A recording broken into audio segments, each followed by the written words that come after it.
신나는 동화여행, 재미있는 옛날 이야기.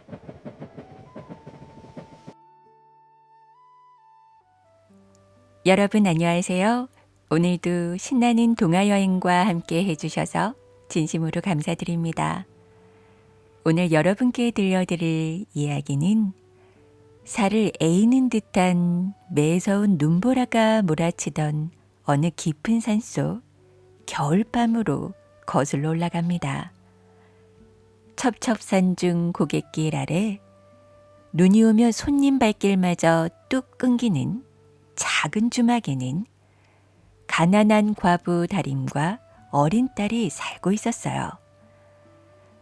남편이 남긴 마지막 유품인 집신 한 켤레를 소중히 곁에 두고 팍팍한 살림을 이어가던 어느 날 밤, 굳게 닫힌 주막 문 밖으로 얼어 죽어가는 낯선 이의 다급한 목소리가 들려옵니다.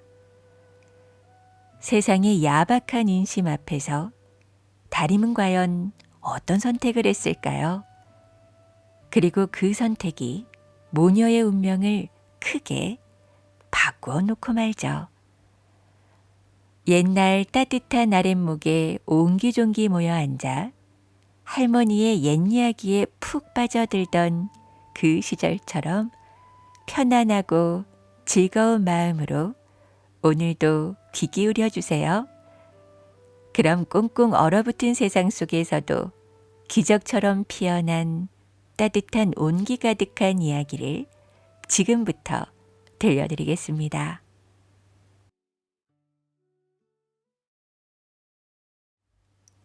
집신 한 켤레가 바꾼 운명. 옛날 옛적 조선 후기 어느 깊은 산고개 아래에 자그마한 주막 하나가 있었습니다. 장터로 가는 길목에 자리한 이 주막은 봄, 가을이면 보부상이며 선비, 나무꾼들이 쉬어가느라 제법 북적였지만 한겨울이 들어서면 사정이 영 달랐어요. 눈이 한번 크게 내리면 산고개가 막혀 며칠씩 손님 발길이 뚝 끊겼고 좁은 마당에는 매서운 바람만 휘몰았습니다. 그 주막에서 허드렛 일을 하며 살아가는 여인이 하나 있었으니 이름은 다림이라 했어요. 새벽이면 얼어붙은 우물에서 물을 길어 올리고 낮이면 손님 떠난 빈방을 쓸고 닦았으며 밤이면 꺼져가는 아궁이에 마른 솔가지를 하나씩 밀어 넣었죠. 곁에는 늘 어린 딸 연주가 따라다녔습니다. 그릇을 닦고 마당에 자잘한 나뭇가지를 주워 모으는 일이 10살 난 아이의 몫이었어요. 다림의 처지는 바닥을 드러낸 쌀독처럼 헛헛했습니다.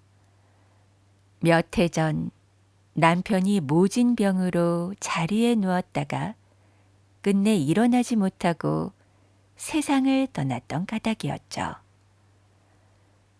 남편은 집신을 곱게 삼는 손재주가 있어 살아있을 때는 장날마다 집신을 들고 나가 곡식이며 배 조각으로 바꾸곤 했어요. 남편이 떠난 뒤로 다림은 남은 집신을 하나씩 팔아 약값을 갚고 장례를 치렀습니다. 그러고도 마지막 한 켤레만은 차마 팔지 못하고 장로 깊숙한 곳에 넣어두었어요. 그 집신은 남편이 마지막 봄에 손수 삼아둔 물건이었기 때문이었습니다. 다림은 일을 하다가도 가끔 그 집신을 꺼내보았습니다. 집 사이사이에 남편의 손길이 그대로 박혀있는 듯해서 손가락으로 가만히 짚을 쓰다듬으면 마음 한구석이 따뜻해지곤 했어요.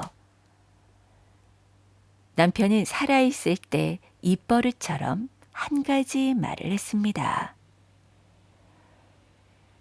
길이에서 쓰러진 사람은 남이 아니오.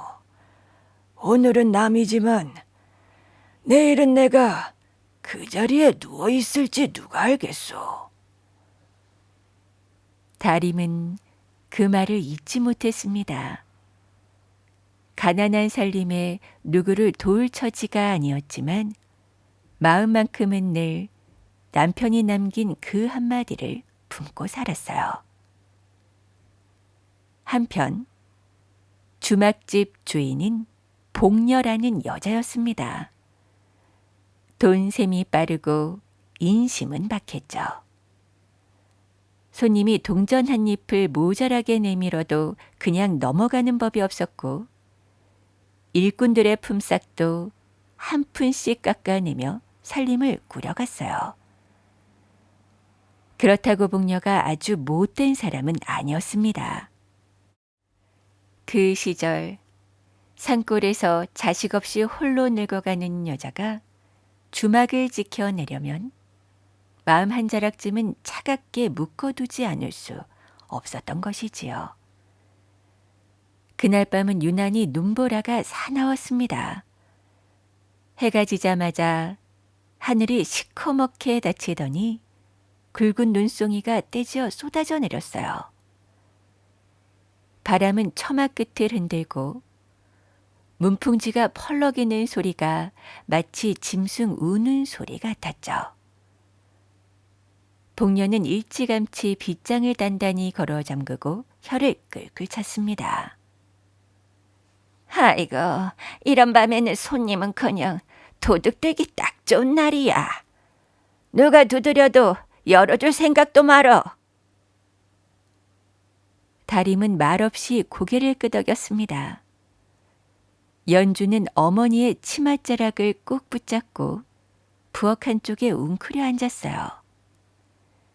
아궁이 불이 사그라들지 않게 솔가지를 밀어놓고 있는데 한참 시간이 흐른 뒤 문 밖에서 약한 소리 하나가 바람을 뚫고 들려왔습니다.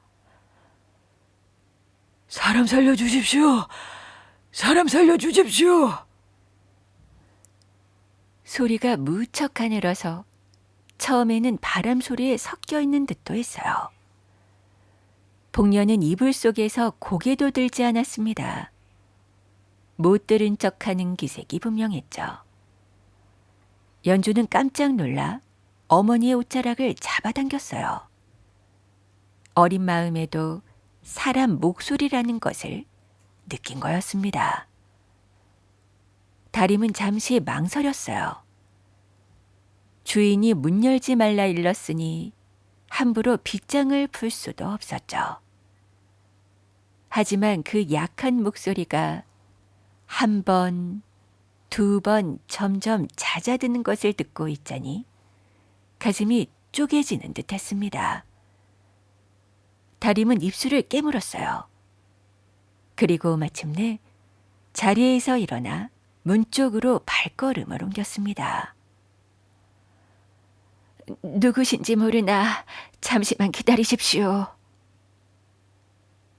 낮은 목소리로 그렇게 중얼거리며 다림은 빗장을 풀었습니다. 문이 삐걱 열리자 눈보라가 한꺼번에 안으로 몰아쳐 들었어요. 그리고 문 앞에는 한 사내가 무릎을 꿇은 채 옆으로 쓰러져 있었죠. 젊은 선비처럼 보였지만 도포자락이 흙과 눈에 뒤엉켜 있고 각근은 풀어진 채 늘어져 있었습니다. 무엇보다도 그의 발이 끔찍했어요. 신발이라 부르기도 어려운 헝겊 조각이 발을 칭칭 감고 있었는데 그 헝겊 사이로 굳은 피가 검붉게 비쳐 나오고 있었거든요. 다림은 잠시 숨을 멈추었다가 곧 정신을 차렸습니다. 사내 어깨를 흔들어 보니 몸이 얼음장처럼 차가웠지만 그래도 가느다란 숨이 새어 나오고 있었어요. 다림은 사내의 팔을 자기 어깨에 두르고 부엌 안쪽 아궁이 옆까지 끌고 들어왔습니다. 연주가 놀란 눈으로 어머니를 바라보다가 곧 마른 수건을 들고 와 작은 손으로 사내의 머리에 묻은 눈을 닦아주었죠. 그때 복녀가 무슨 소리를 듣고는 방문을 활짝 열었습니다. 방 안에 따뜻한 김이 부엌 쪽으로 흘러나왔어요. 복녀는 부엌 한가운데 누워있는 낯선 사내를 보더니 눈이 둥그레지다가 곧 얼굴이 시뻘개졌습니다. 아이고, 이게 무슨 짓이야? 누가 함부로 사람을 들이라더냐? 목소리가 어찌나 칼칼했던지 연주가 어깨를 움츠랄 정도였습니다. 다림은 일어나 두 손을 모아 잡았어요. 주모님, 이대로 두면 죽습니다. 한 사람 살리는 일에 어찌 그냥 지나치겠습니까? 복녀는 코웃음을 쳤습니다. 그러면서도 사내의 발에 묻은 피와 헝겊 사이로 비치는 얼어터진 살갗을 보고는 차마 당장 내쫓으라는 말은 못하였지요. 대신 복녀는 손가락을 들어 다림을 가리키며 단단히 일렀어요.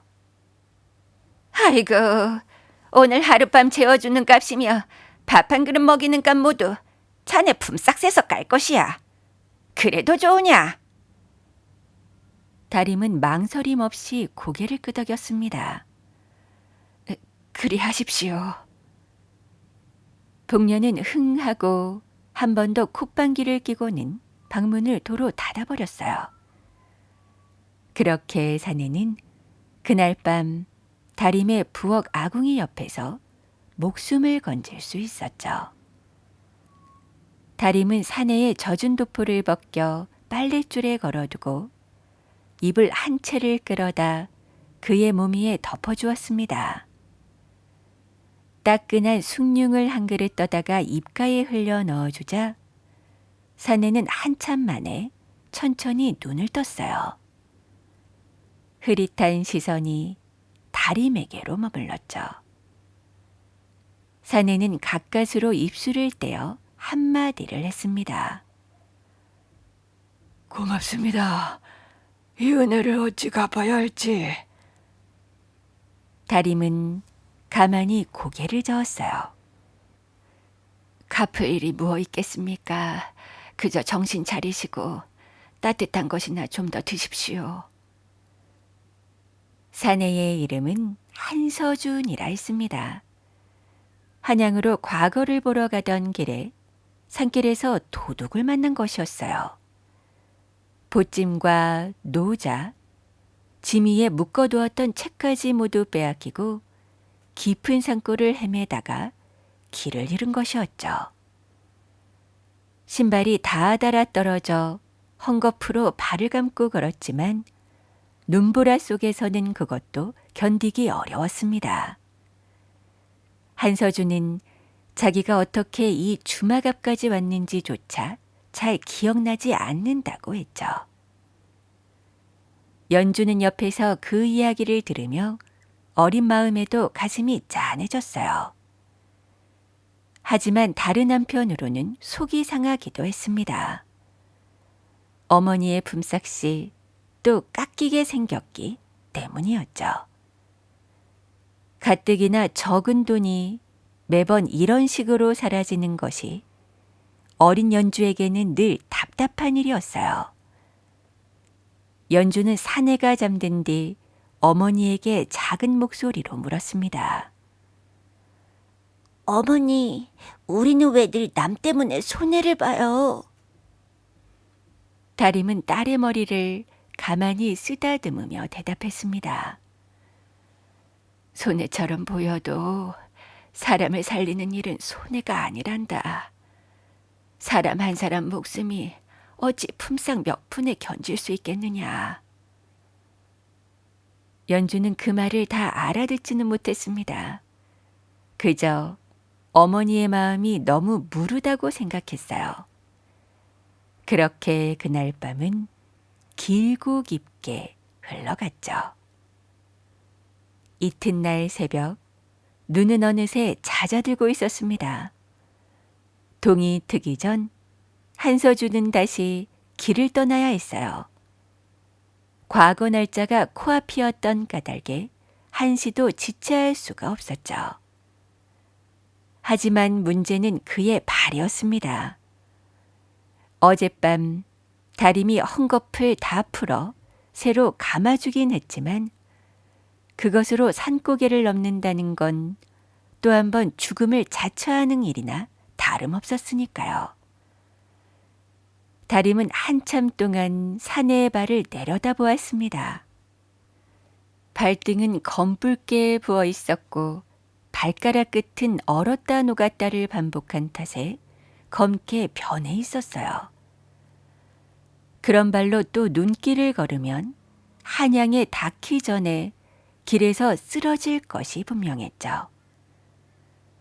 다림은 잠시 입술을 깨물고 있다가 조용히 자리에서 일어났습니다.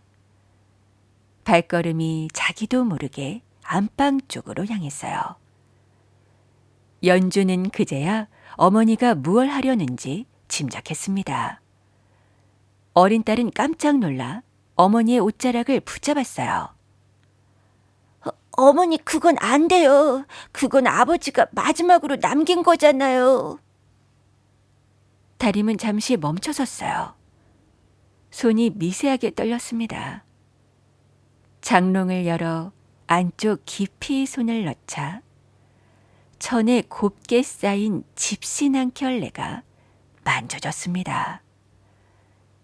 남편이 살아생전 마지막 봄에 손수 삼은 집신이었죠.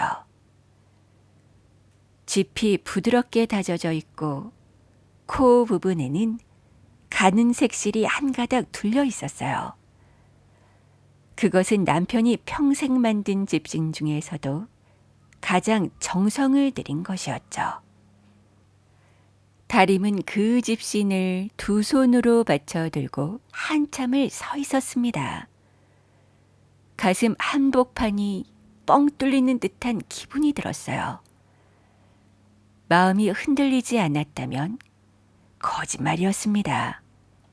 하지만 곧 다림은 천천히 부엌으로 돌아왔어요.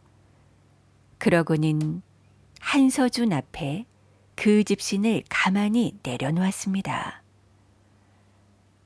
이것을 신고 가십시오. 한서준은 깜짝 놀라 두 손을 내저었어요.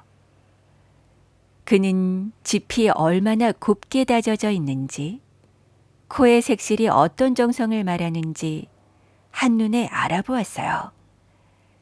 자기가 받기에는 너무 귀한 물건이라 여겨 한서준은 몇 번이고 사양했습니다.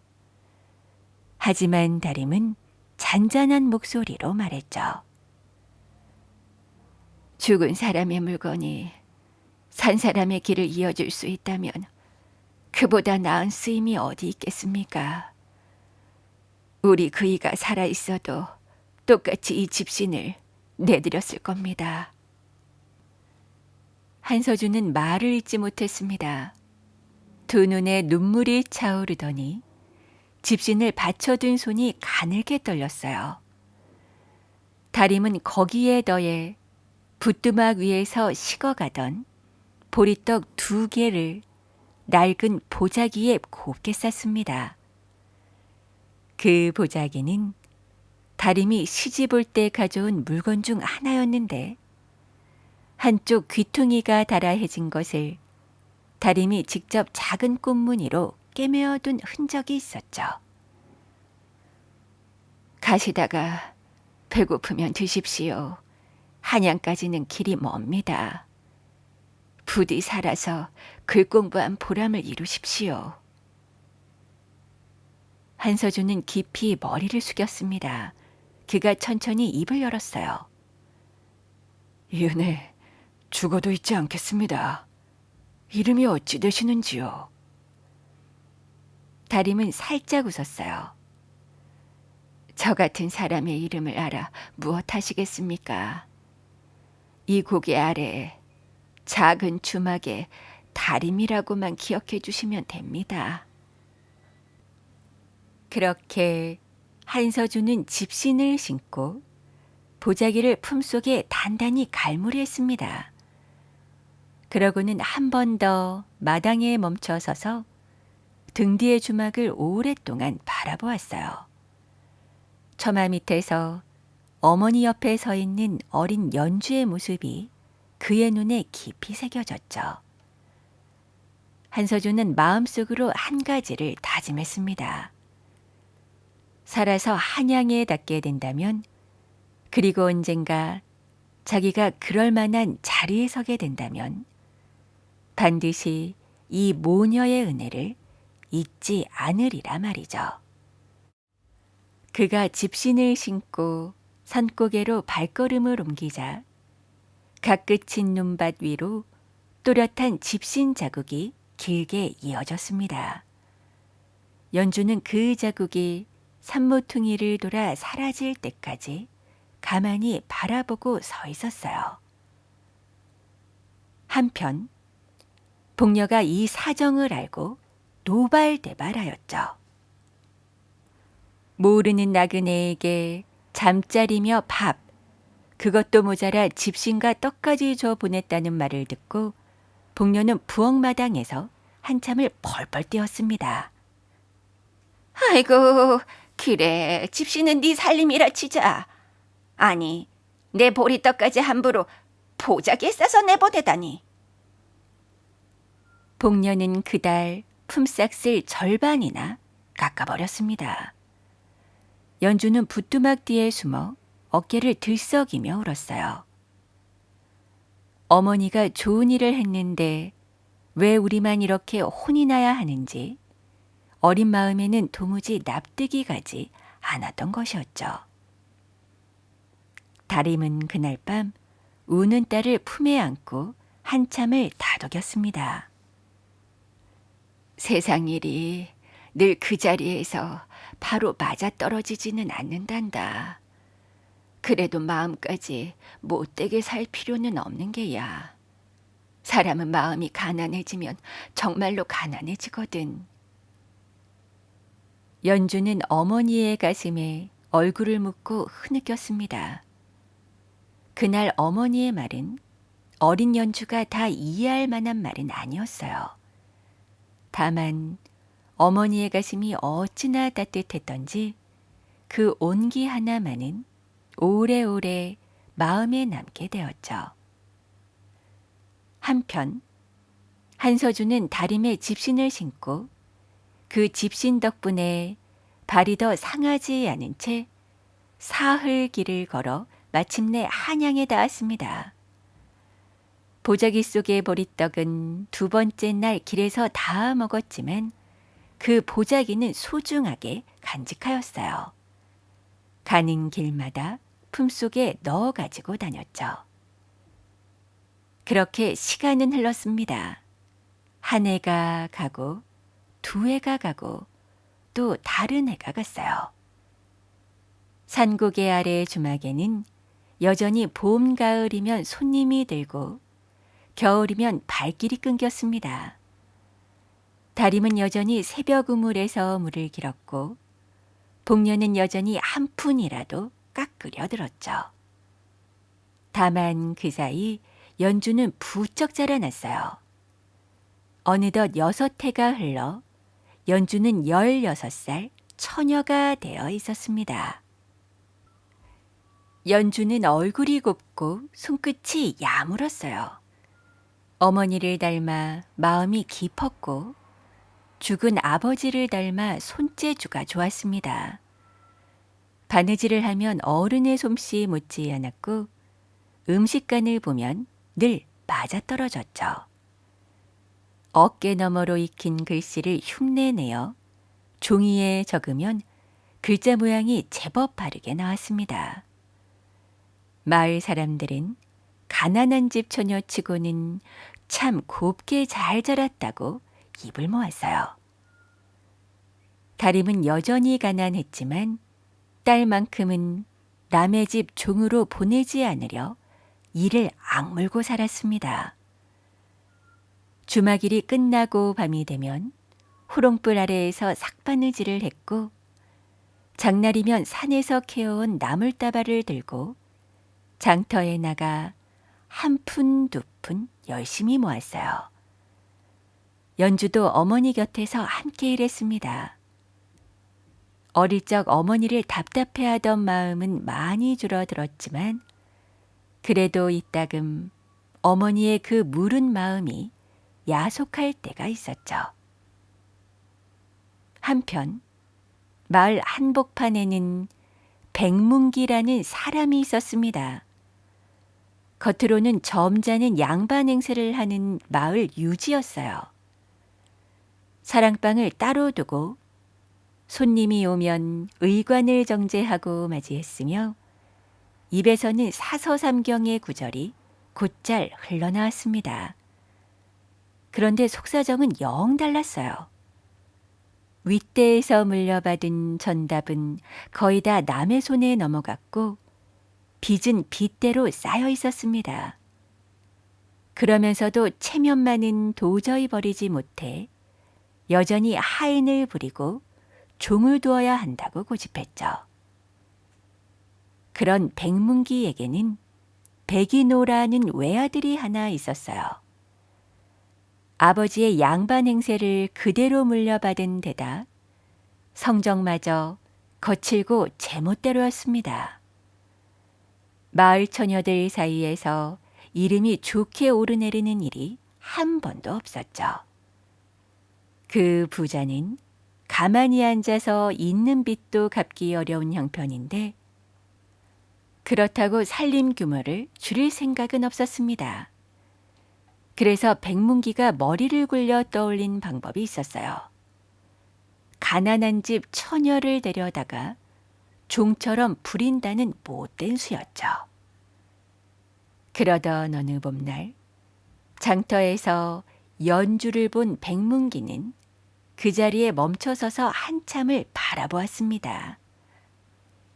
깨끗이 빗어넘긴 머리며 단정하게 매무새를 가다듬은 옷매무새며 어른들 앞에서 다소곳이 인사하는 모습이 보통 처녀 같지 않았던 까닭입니다. 백문기는 그날 집으로 돌아가 아들에게 슬쩍 말을 흘렸어요. 상곡의 아래 주막에 다림이라는 여인이 있는데 그 딸이 제법 쓸만하더구나. 백인호는 픽 웃었습니다. 그래요? 어차피 종으로 부려먹을 거라면 하루라도 빨리 데려오는 것이 좋겠네요. 부자는 그날부터 차근차근 일을 꾸미기 시작했습니다. 처음 백문기가 보낸 사람이 다림의 집 앞에 다다랐을 때 그자는 점잖은 듯 말을 꺼냈어요. 마을 유지 백문기 어른이 대개따님을 며느리로 드리고 싶어 하시니 큰 영광이 아니냐고 말이죠. 가난한 가부에게 양반가의 며느리 자리라니 이런 복이 어디 있겠냐는 식이었습니다. 다림은 단번에 그 속을 알아챌 수 있었어요. 마을 사람들이 백인호에 대해 어떤 말들을 하는지 익히 들어 알고 있었고 더구나 백씨 집안의 살림이 사실은 어떤 형편인지도 장사꾼들 사이에서 이미 흘러나온 지 오래였거든요.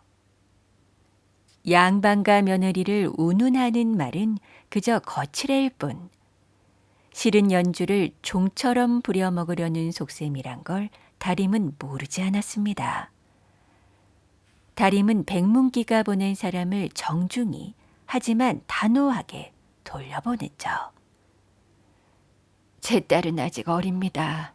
어미 곁에서 더 가르치고 싶은 것이 있어. 혼사 이야기는 아직 일러 보이옵니다. 마음만 감사히 받겠습니다. 말은 부드러웠지만 뜻은 분명한 거절이었어요. 백문기는 하인에게서 그 말을 전해 듣고 사랑방에 앉아 손에 들었던 곰방대를 신경질적으로 탁자에 내려놓았습니다.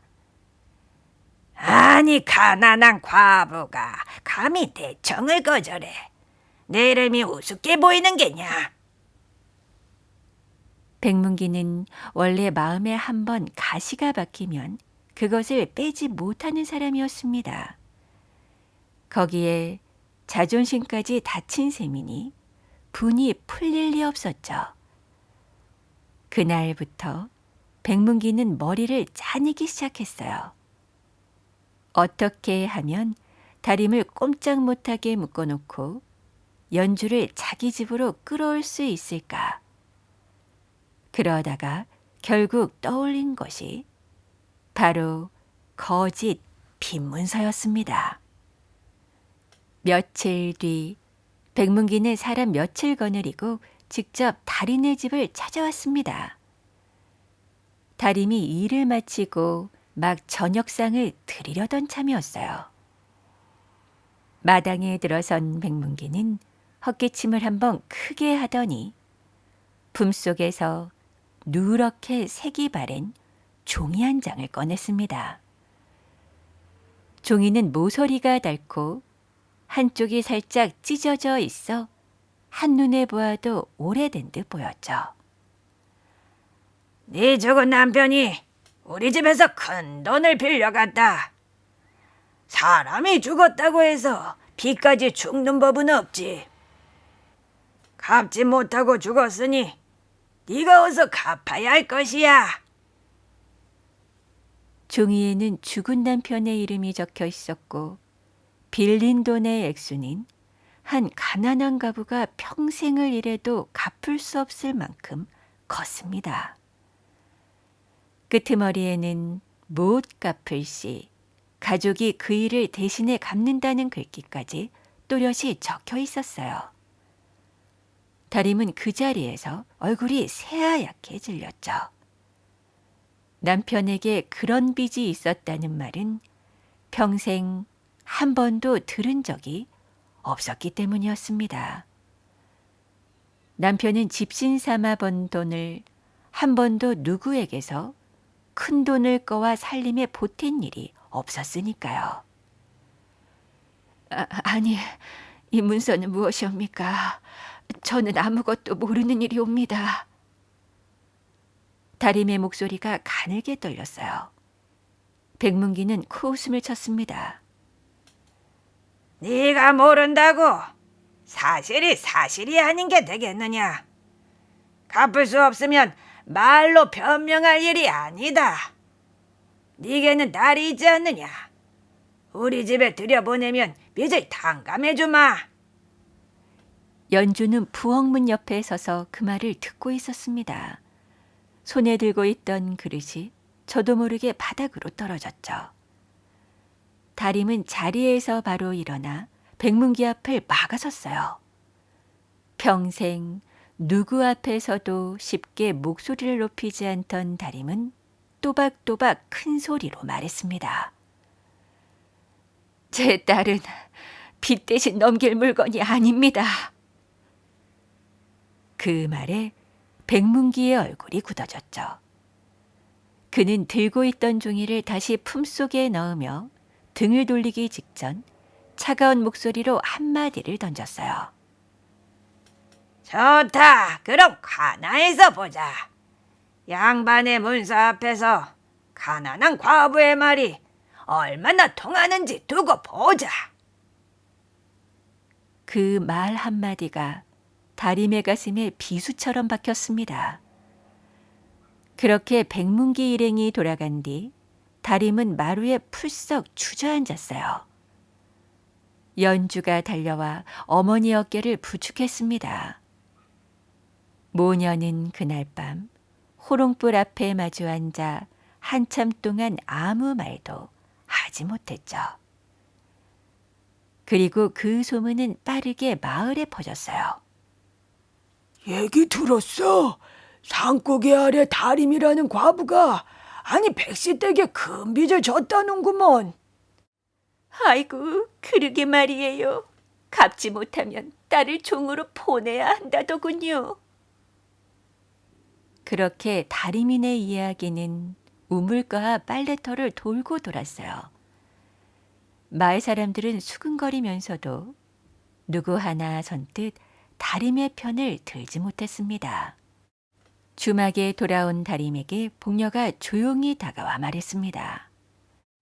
아이고, 세상이 늘 옳고 그른 대로만 굴러가지는 않는 법이지.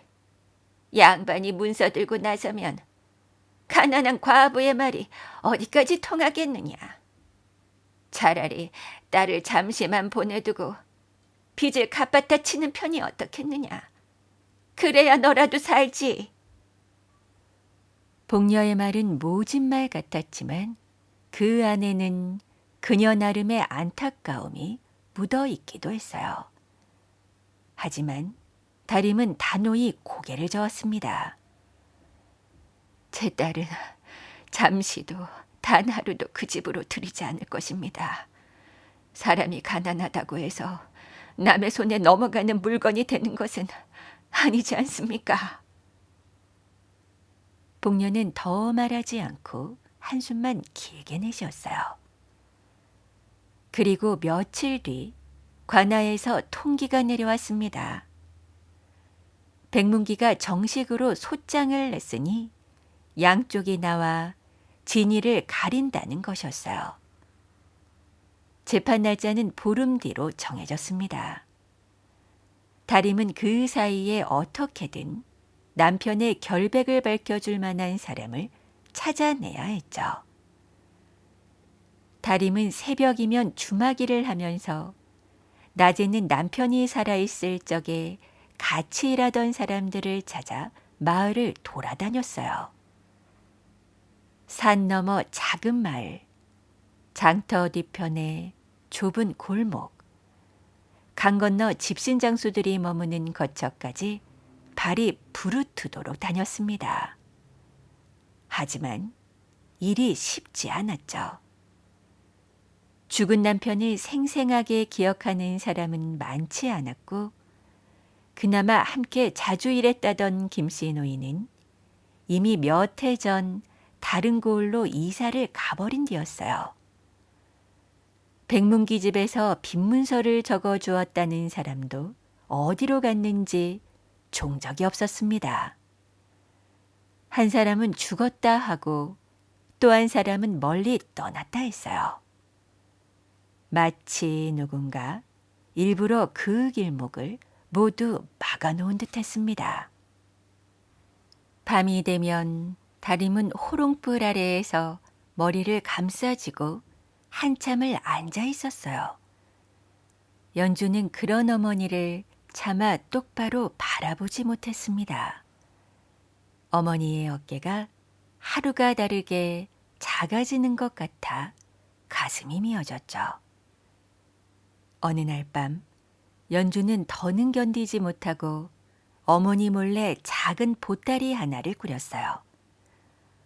옷 몇 벌과 어릴 적 어머니가 만들어준 작은 손수건 하나를 챙겨 넣었습니다. 자기가 백문기 집으로 들어가면 적어도 어머니가 더는 이렇게 끌려다니지 않으리라 생각했던 거였죠. 연주가 부엌문을 열고 살그머니 마당으로 나서는 그때 등 뒤에서 다림의 목소리가 들렸어요. 연주야. 연주는 그 자리에 굳어버렸습니다. 어머니가 언제부터 깨어 있었는지 마루에 앉아 딸의 뒷모습을 보고 있었던 거예요. 다림은 천천히 다가와 딸의 손을 잡았죠. 그리고 보따리를 가만히 빼앗아 마루 위에 내려놓았습니다. 어머니, 제가 가면 다 끝나는 일이잖아요. 어머니가 매일 이렇게 당하는 거 더는 못 보겠습니다. 제가 가면. 연주의 목소리는 다 잊지 못하고 흐느낌 속에 잠겼어요. 다림은 딸의 두 뺨을 두 손으로 감쌌습니다. 어머니의 손은 평생 거칠어진 손이었지만 그 거친 손이 닿는 순간 연주의 굳게 먹은 마음이 와르르 무너지고 말았죠. 그건 끝나는 게 아니다. 억울한 일을 참고 그 집 문턱을 넘어 들어가면 그 억울함이 네 평생이 된다. 어미가 살아있는 한 너를 그렇게 보내지 않을 것이야. 연주는 어머니의 품에 얼굴을 묻고 한참을 울었어요. 한편 마을 어딘가에서는 새로운 소문이 돌고 있었어요. 한양에서 새 암행어사가 내려왔다는 말이었죠. 못된 양반과 탐관오리들을 잡아내기 위해 허름한 차림으로 고을 곳곳을 살피고 다닌다는 이야기가 장터를 흔들었습니다. 백문기는 그 소문을 듣고 사랑방에서 곰방대를 잡은 손이 한번 멈칫했어요. 하지만 곧 코웃음을 치며 중얼거렸죠. 암행어사가 와도 문서 한 장 앞에서는 어쩔 도리가 없는 법이지.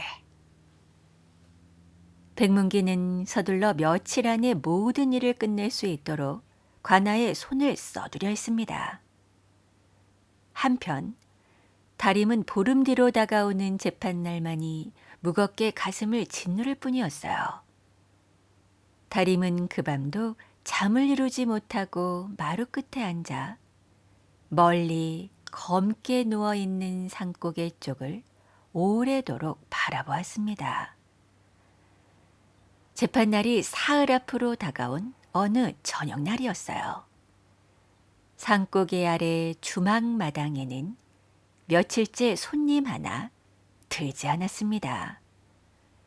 마을 사람들도 백문귀와의 일 때문에 다림을 멀리하는 듯했고 장사꾼들조차 일부러 다른 고개로 길을 돌아간다는 소문이 돌았죠.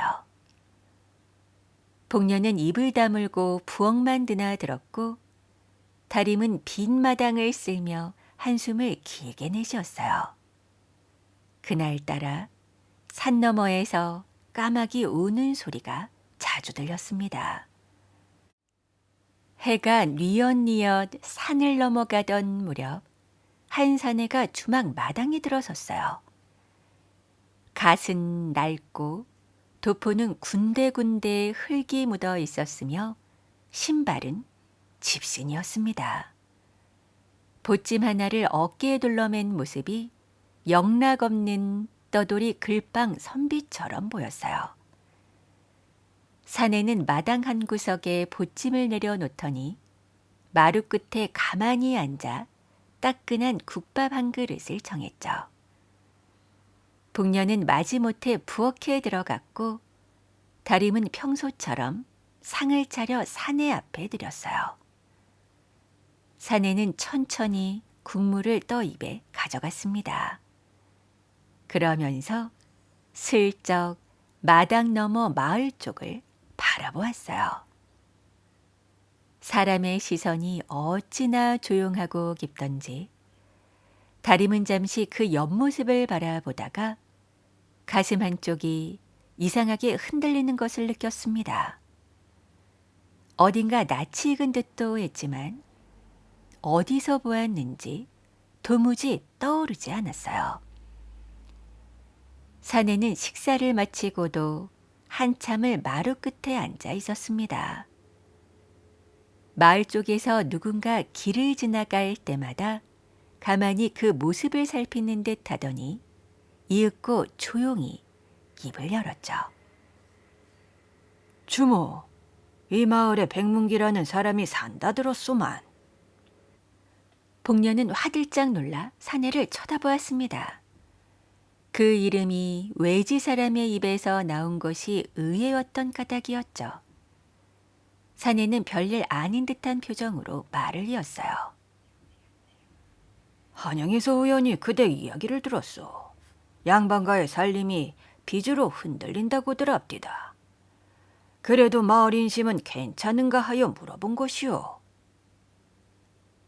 복녀는 슬쩍 주위를 둘러보더니 입에 손을 가져다 댄 채 작은 목소리로 사내에게 무어라 한참을 일러주었습니다.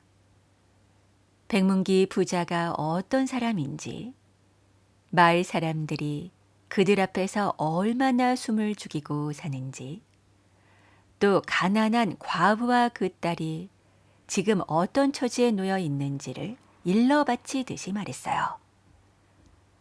사내는 가만히 듣고만 있었습니다. 가끔씩 고개를 끄덕이고 가끔씩 미간을 살짝 좁힐 뿐이었죠.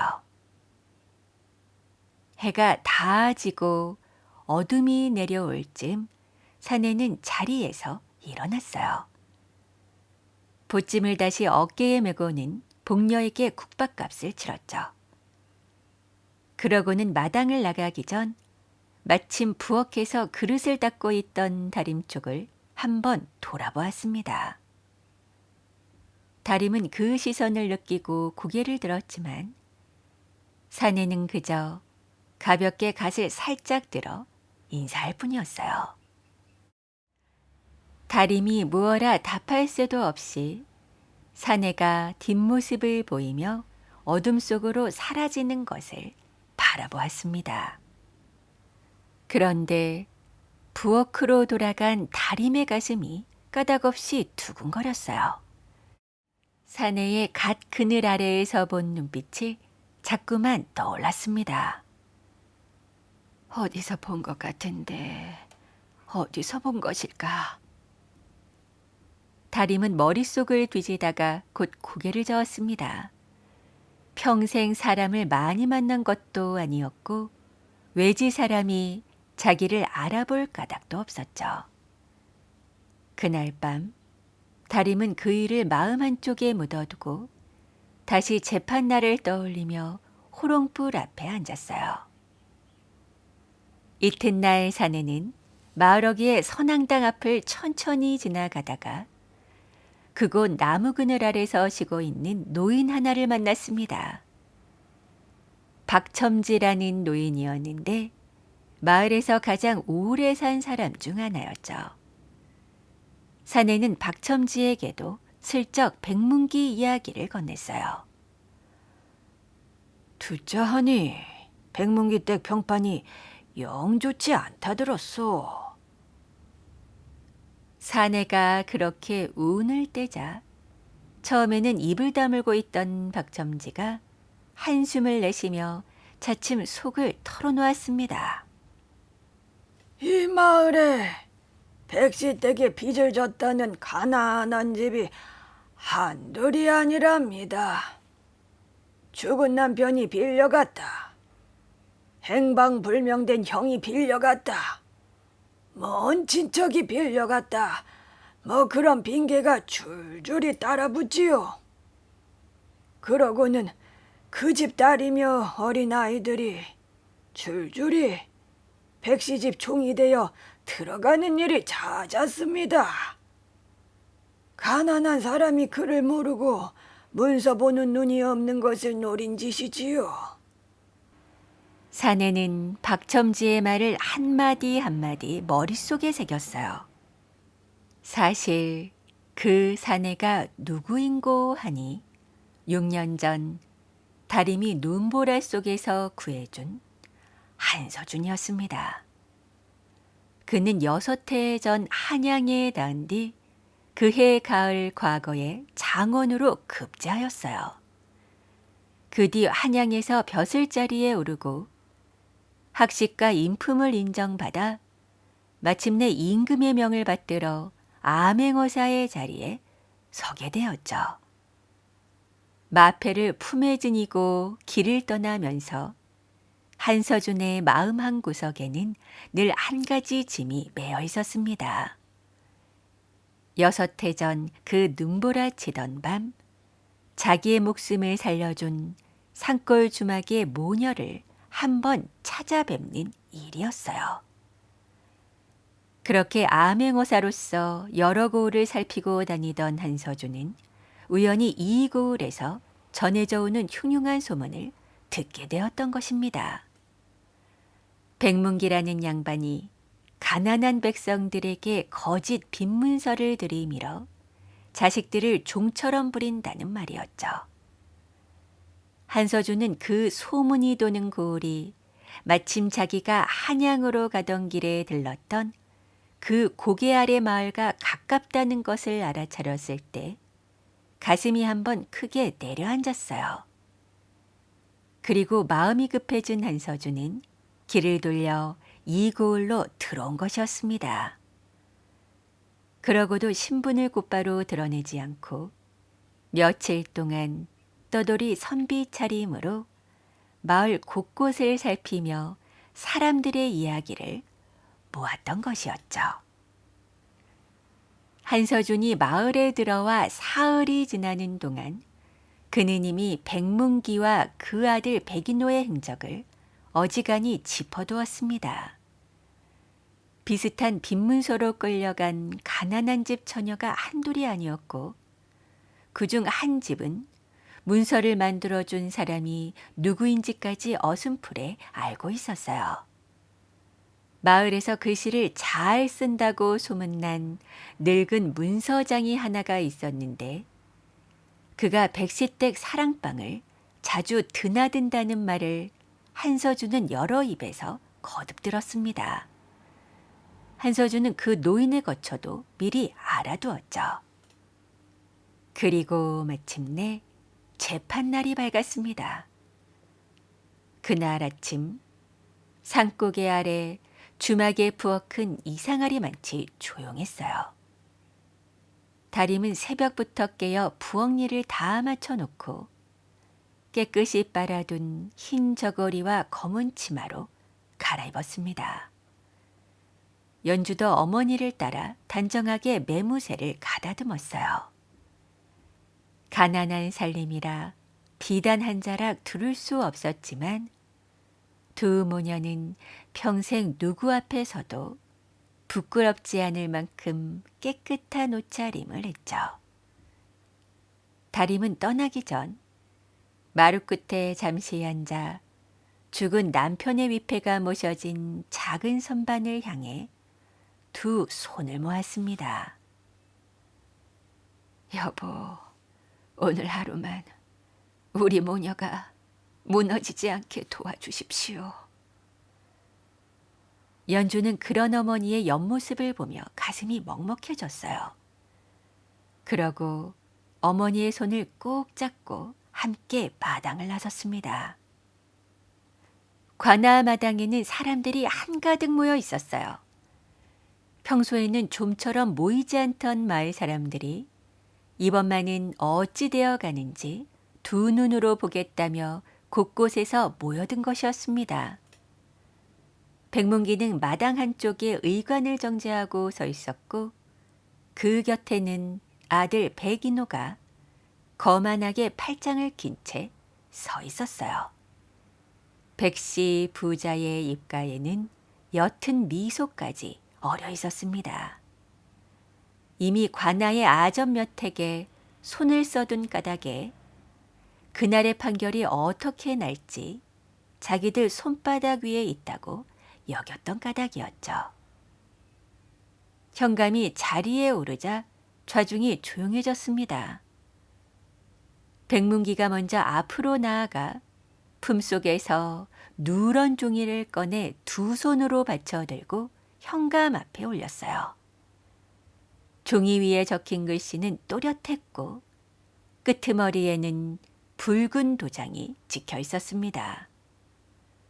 현감은 종이를 한참 들여다 보더니 미간을 살짝 좁혔다가 다시 평정한 얼굴로 돌아갔습니다. 이 문서가 사실이라면 빚을 갚지 못한 책임이 가족에게 있다는 것이 예법이다. 과부 다림은 할 말이 있느냐? 다림은 두 무릎을 꿇은 채 두 손을 모았습니다. 제 남편이 그대에게 그만한 큰 돈을 빌렸다는 말은 평생 들은 적이 없습니다. 우리 살림에 그만한 큰 돈을 만져본 적도 없습니다.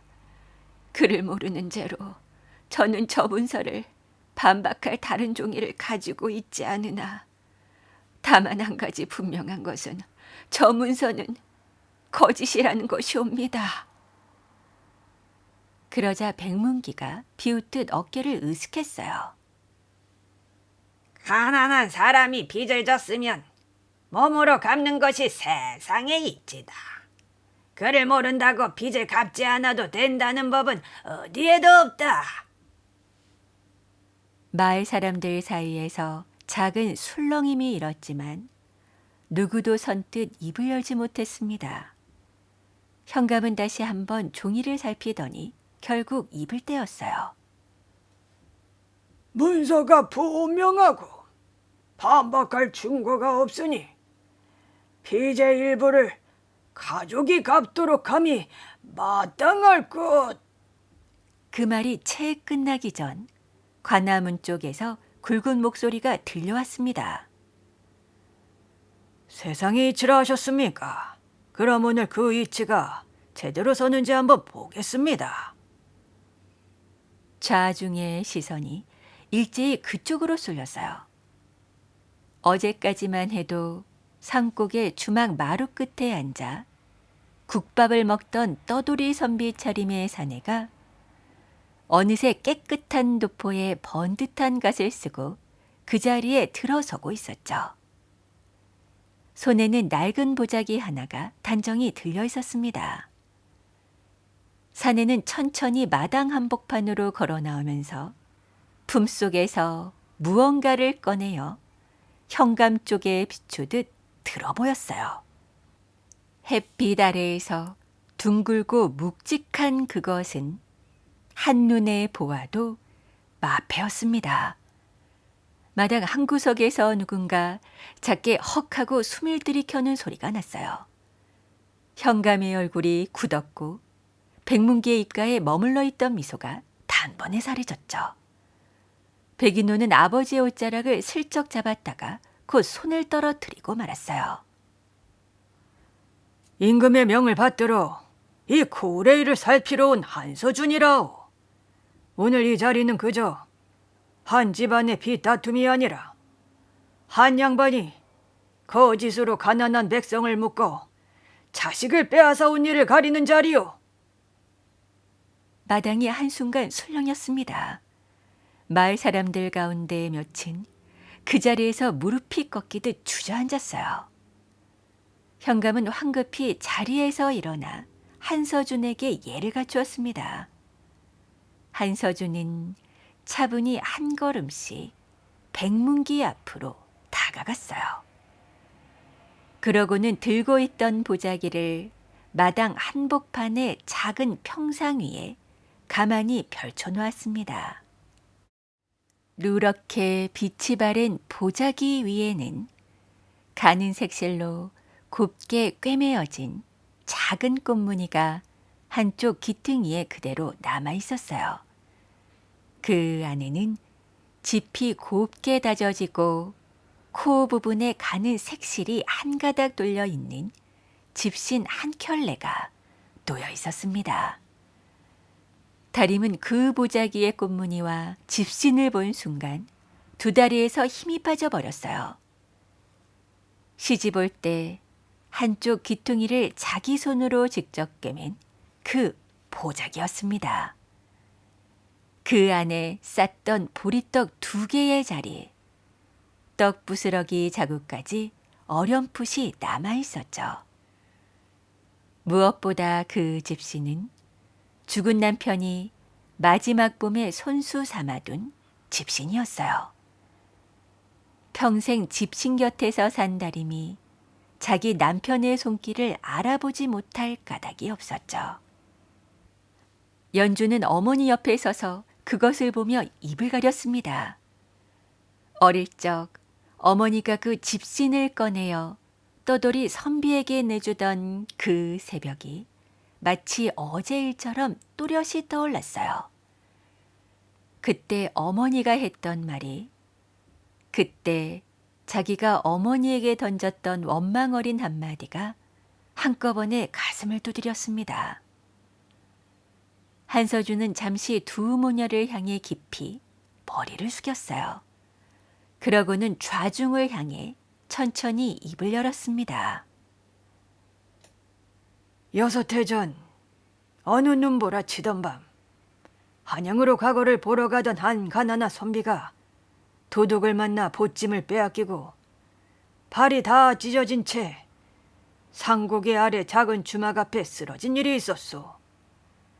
그 선비를 거두어 부엌 가궁이 옆에 놓이고 따뜻한 숭늉을 먹이고 죽은 남편이 마지막으로 남긴 집신을 신겨보낸 사람이 바로 이 자리에 있는 과부 다림이요. 그날 보리떡 2개를 싸주었던 보자기가 바로 이것이고 그 집신이 바로 저것이오. 그날 그 선비가 살아 한양에다 글공부를 끝낼 수 있었던 것은 오로지 이 모녀의 손길 덕분이었소. 좌중이 일제히 술렁였습니다. 복녀는 사람들 틈에 끼어 서 있다가 그 말 한마디 한마디를 듣고 입을 다물지 못했어요. 다림은 손으로 입을 가리고 어깨를 들썩였고 연주는 두 눈에서 굵은 눈물이 줄줄 흘러내리는 것을 닦지도 못한 채 어머니 곁에 서 있었습니다. 한서주는 다시 백문기 쪽으로 돌아섰어요. 이 모녀가 빚을 갚지 못해 딸을 빼앗긴다는 소문을 듣고 나는 일부러 신분을 감추고 이 고을에 들어와 사흘을 살폈소. 살펴보니 이 고을의 거지 빈문서로 자식을 빼앗긴 가난한 집이 한둘이 아니었어. 자, 어디 그 문서를 다시 한번 봅시다. 한서주는 백문기의 손에서 누런 종이를 가져와 햇빛 아래로 펼쳤습니다. 종이의 가장자리는 누렇게 빛이 발해 있었지만 가운데에 흐른 글씨의 먹빛은 이상하리만치 새까맣고 또렷했어요. 종이의 결을 손가락으로 가만히 쓸어보고 글자 사이사이 묻어있는 가루를 코끝에 가져다 댄 한서주는 가벼운 한숨을 내쉬었습니다. 종이는 일부러 누렇게 그을려 오래된 듯 꾸민 것이요. 가장자리는 불씨에 살짝 그을렸고 한쪽 귀퉁이는 일부러 찢어두었군. 허나 글씨를 쓴 먹은 채 한 달도 되지 않은 새 것이요. 게다가 도장은 옛 도장의 모양을 본떠 새로 새긴 것이라 결이 고르지 않고 한쪽 귀퉁이가 또렷이 어긋나 있소이다. 이 문서는 오래된 빈문서가 아니오. 오래된 듯 꾸며 만든 거짓 문서란 말이오. 한서준의 말 한마디 한마디가 떨어질 때마다 백문기의 얼굴빛이 누렇게 흑빛으로 변해갔어요. 백인호는 슬그머니 한 발짝 뒤로 물러섰지만 마당을 둘러싼 관졸들이 어느새 그 길을 막아서고 있었죠. 한서준은 곧바로 관졸들에게 명을 내렸습니다. 관졸 몇이 백문기의 집으로 향했고 또 몇은 마을 외곽의 늙은 문서장이의 거처로 갔어요. 그날 저녁 무렵 백시집 사랑방 안쪽 깊숙한 함 속에서 비슷한 모양의 거짓 빈문서 여러 장이 무더기로 발견되었습니다. 그 문서들에 적혀 있는 이름들은 모두 마을의 가난한 집들이었어요. 한 집은 죽은 형의 빚이라 하고, 한 집은 행방불명된 사촌의 빚이라 하고, 한 집은 떠돌이 매부의 빚이라 했습니다. 그 모든 종이의 글씨가 한 사람의 손에서 나온 것이 분명했죠. 그 사이 늙은 문서장이가 관졸들에게 끌려 관하로 들어왔습니다. 처음에는 펄펄 뛰며 모르는 일이라 우겼지만 백시댁 사랑방에서 발견된 가짜 도장틀과 자기가 만든 다른 문서 몇 장이 나란히 놓이자 노인은 그만 무릎을 꺾고 모든 일을 털어놓았어요. 백문기 부자가 그동안 몇 해에 걸쳐 자기에게 거짓 도장을 새기게 하고 거짓 문서를 만들게 했다는 것을, 그 대가로 적은 곡식과 푼돈을 받아왔다는 것을 모두 다 자백했습니다. 증거가 산처럼 쌓이자 백문기는 더는 버틸 수 없었어요. 그는 마당 한복판에 무릎을 꿇었습니다. 평생 의관을 정제하고 사랑방 윗자리에 앉아 거드름을 피우던 사람이 그날만은 흙바닥에 두 무릎을 박은 채 고개를 숙이고 있었죠. 백인호도 그 옆에 무릎을 꿇었습니다. 잘난 척하던 입에서는 한마디 변명도 나오지 않았어요. 마을 사람들은 그제야 두려움에서 벗어나 그동안 백시 부자에게 당해온 일들을 한 사람씩 입에 올리기 시작했습니다. 한서준은 그 자리에서 백시 부자의 죄를 낱낱이 가렸어요.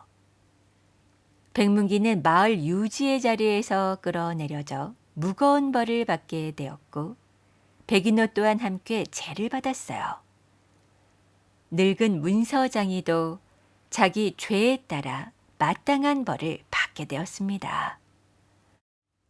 그동안 거짓 문서로 백시집에 끌려가 억울하게 종노릇을 하던 가난한 집 자식들은 모두 자기 부모의 곁으로 돌아가게 되었어요. 한서준은 마지막으로 그 누런 거진 빈문서들을 모두 모아 마당 한복판에 쌓아놓았습니다.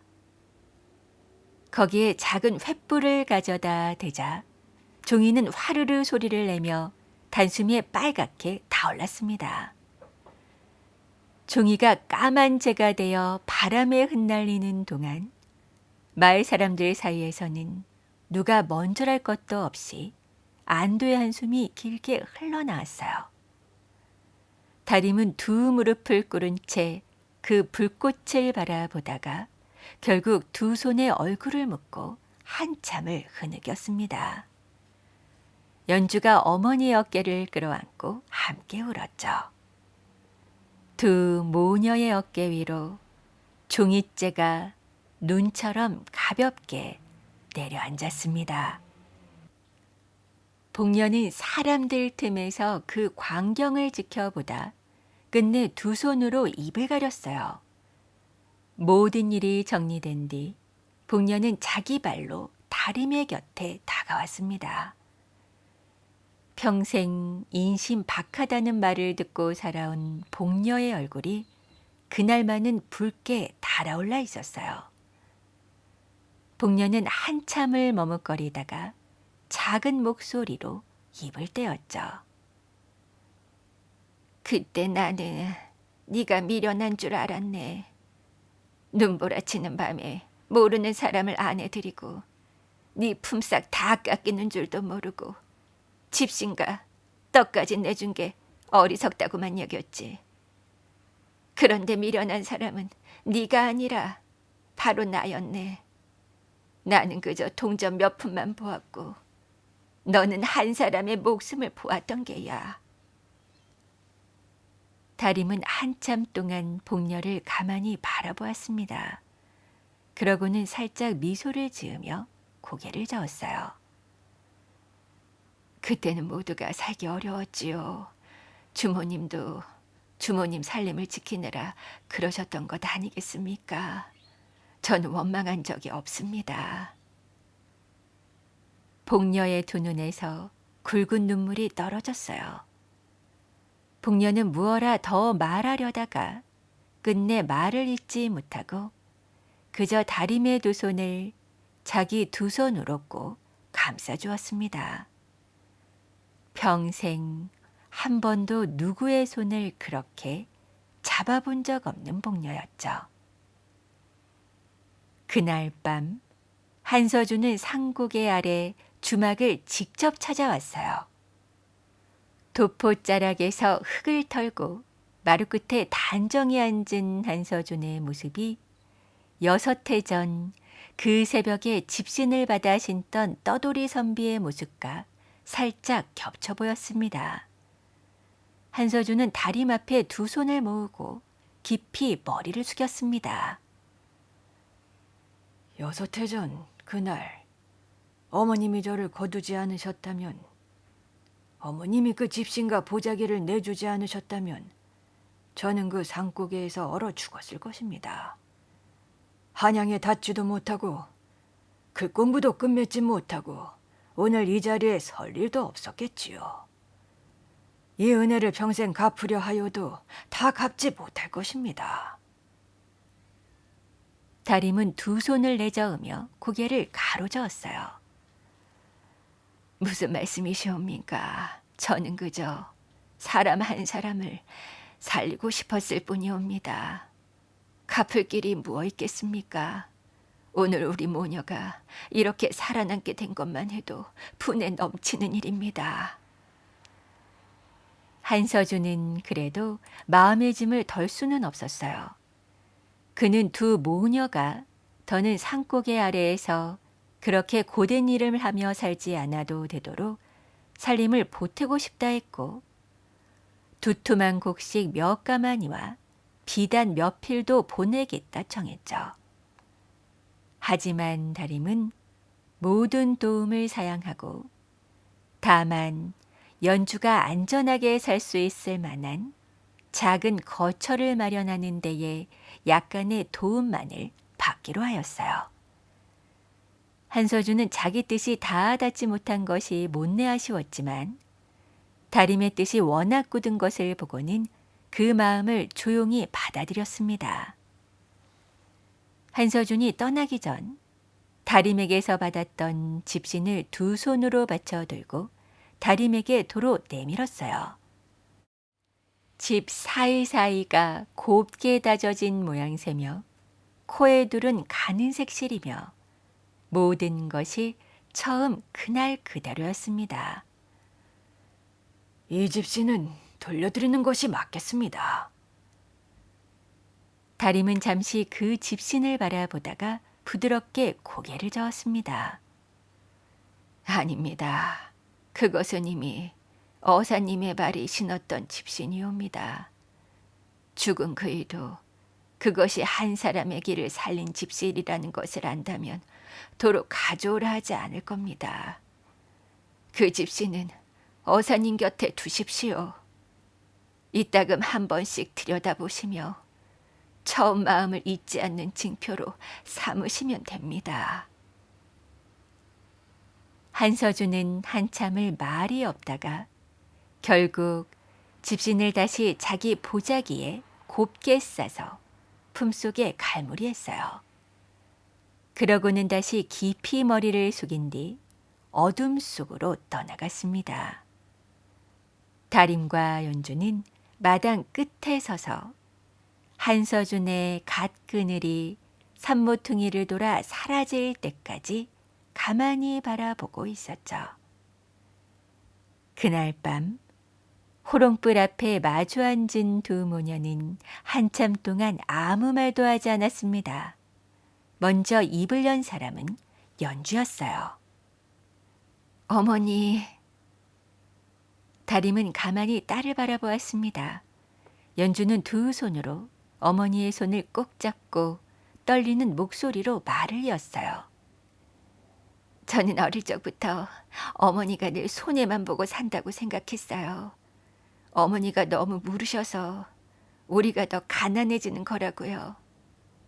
그날 어머니가 아버지 집신을 그분께 내주실 때도 저는 속으로 어머니가 원망스러웠습니다.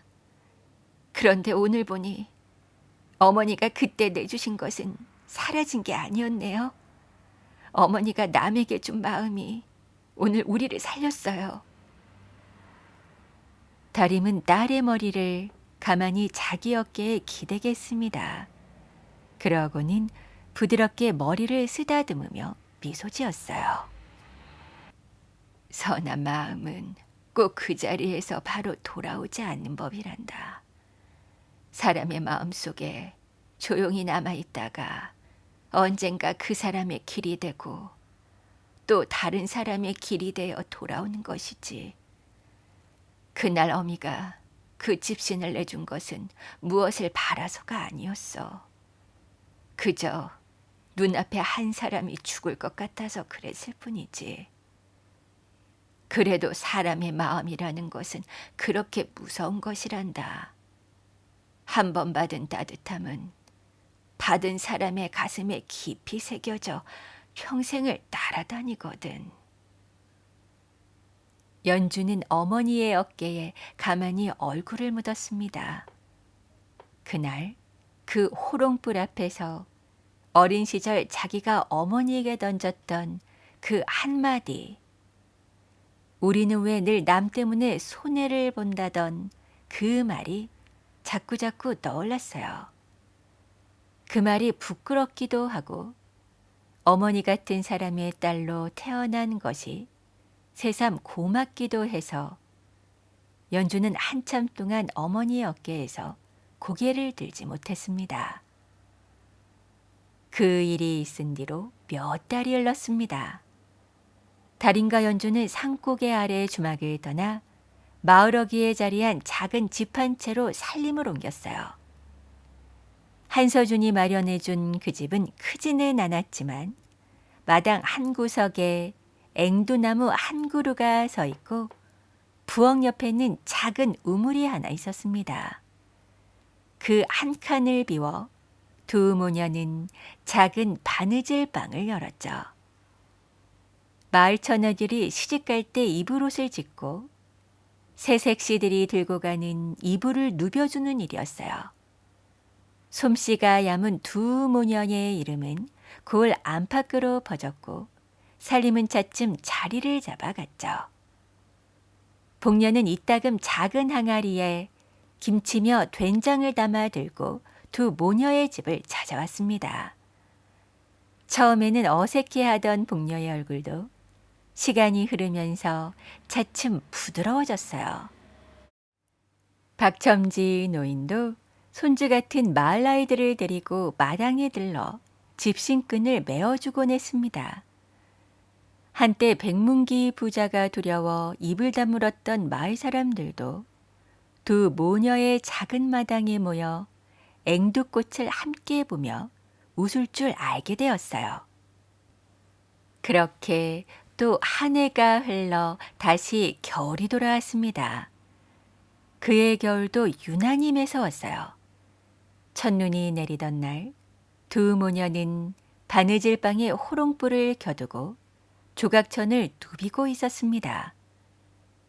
창밖에는 굵은 눈송이가 천천히 떨어지고 있었고 처마 밑에서는 바람이 가볍게 풍경을 흔들고 있었죠.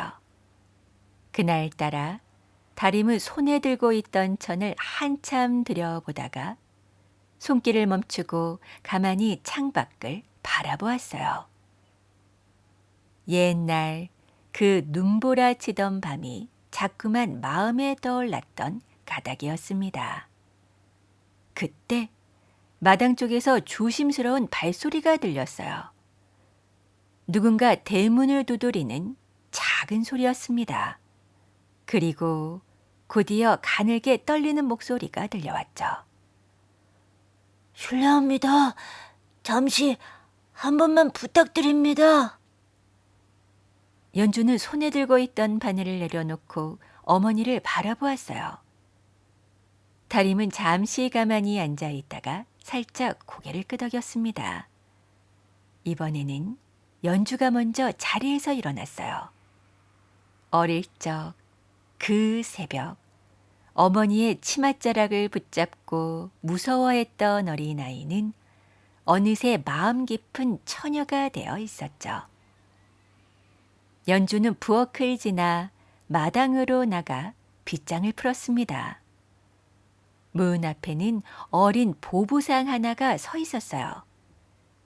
어깨 위에 둘러맨 보찜은 눈을 잔뜩 맞아 새하얗게 변해 있었고 발에 신은 집시는 한쪽 끈이 풀어져 있었고 두 볼은 추위에 빨갛게 얼어 있었죠.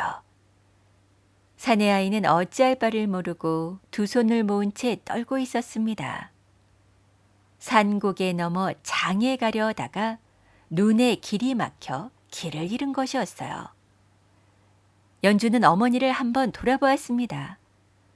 호롱불 아래에서 가만히 자기를 바라보고 있는 어머니의 얼굴이 어쩐지 오래전 그날 새벽보다 한 뼘쯤 더 환해 보였어요. 연주는 다시 사내아이 쪽으로 고개를 돌렸습니다. 그러고는 한 발짝 옆으로 비껴서서 따뜻한 부엌 쪽을 손으로 가리키며 부드럽게 말했죠. 어서 들어오세요. 밖이 많이 춥지요. 들어와서 몸부터 녹이세요. 사내아이는 처음에는 머뭇거리다가 곧 큰 소리로 고맙다는 인사를 하며 마당 안으로 들어섰습니다. 다림은 어느새 부엌 아궁이에 마른 솔가지를 한 줌 더 밀어 넣었고 연주는 따끈한 물 한 그릇을 떠가져 왔어요. 사내아이의 어깨에 묻은 눈을 털어내고 작은 수건을 가져다가 얼어붙은 두 손을 가만히 닦아주었습니다. 창밖에는 눈이 점점 더 굵어지고 있었어요. 오래전 그 밤의 눈보라처럼 매서웠죠.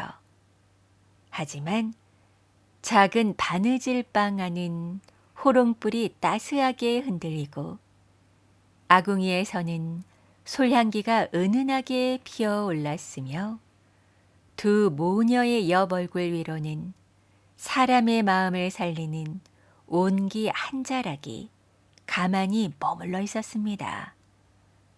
훗날 마을 사람들은 그 집을 두고 이렇게 입을 모았어요. 산고개 아래 가난한 과부가 눈보라 속에서 내준 집신 한 켤레가 한 사람의 길을 살렸고 그 모녀의 마당에서 다시 또 다른 길 잃은 사람이 잠자리를 얻고 떠났더라고 말이죠. 그렇게 선한 마음은 한 자리에서 끝나지 않고 사람과 사람 사이를 조용히 건너 다니며 따뜻한 길을 계속해서 만들어 갔답니다. 오늘 들려드린 이야기 집신 한 켤레가 바꾼 운명 어떻게 들으셨나요? 눈보라가 몰아치던 그 매서운 겨울밤, 남편이 남긴 마지막 유품인 집신을 기꺼이 내어주던 다림의 거친 손길이 눈앞에 그려지는 듯합니다. 살을 애이는 추위 속에서 죽어가던 낯선 일을 그냥 지나치지 못한 그 따뜻한 마음 한 조각이 훗날 억울한 누명에서 모녀를 또 구하고 나아가 닫혀있던 마을 사람들의 마음까지 녹여냈죠. 우리는 세상을 살아가면서 가끔 연주가 어렸을 때 했던 것과 같은 질문을 던지곤 하죠. 왜 착하게 살면 늘 손해만 보는 것 같을까 하고 말이죠. 당장 내 코가 석자인데 남을 돕는다는 건 아마 주막주인 복녀의 시선처럼 그저 어리석고 미련한 짓으로 보일 수도 있습니다. 백문기처럼 남의 눈물을 쥐어짜서라도 내 곳간을 채우는 것이 똑똑하게 사는 길이라고 착각하기 쉬운 세상이니까요. 하지만 오늘 이야기는 우리에게 아주 깊고 단단한 진실 하나를 가르쳐 주는 것 같습니다.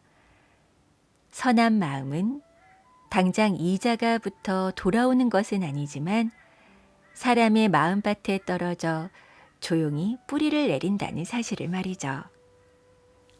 다림이 건넨 보리떡 2개와 집신 한 켤레가 단순한 물건이 아니라 절망의 끝에 서 있던 한 청년에게 살아야겠다는 다짐을 심어준 생명줄이었던 셈이었으니까요. 그리고 그 선의가 6년이라는 긴 시간을 건너 가장 결정적인 순간에 가장 큰 힘이 되어 모녀를 지켜주었습니다. 사람이 가난해지면 세상살이가 힘들다는 핑계로 쉽게 차가워지는 세상이지요. 하지만 다림을 쌀독이 비어가는 가난 속에서도 남편이 남긴 길이에 쓰러진 사람은 남이 아니라는 그 다짐만큼은 잃지 않았던 것 같아요. 결국 진짜 부유한 사람은 곳간에 재물을 쌓아둔 백문기가 아니라 남을 향해 내어줄 온기를 품고 있던 다림이 아니었을까요? 어쩌면 우리 주변에도 집신 한 켤레, 따뜻한 숭늉 한 그릇의 위로가 간절한 누군가가 지금도 눈보라 속을 헤매고 있을지도 모르겠습니다. 오늘 하루 내 곁에 있는 사람들에게 작은 다정함 하나를 건네보는 건 어떨까요? 당장 큰 보답으로 돌아오진 않더라도 그 선한 마음은 돌고 돌아 언젠가 내 삶의 가장 추운 날, 나를 덮어줄 따뜻한 이불이 되어줄 것입니다. 오늘도 신나는 동화여행 옛날 이야기와 함께 해주셔서 진심으로 감사드리고요. 다림의 작은 바느질방에 피어난 아궁이 불꽃처럼 여러분의 오늘 하루도 다정하고 온기 가득하시길 바랍니다. 다음 시간에도 재미있고 감동적인 옛 이야기를 가득 싣고 다시 찾아오겠습니다. 늘 평안하세요.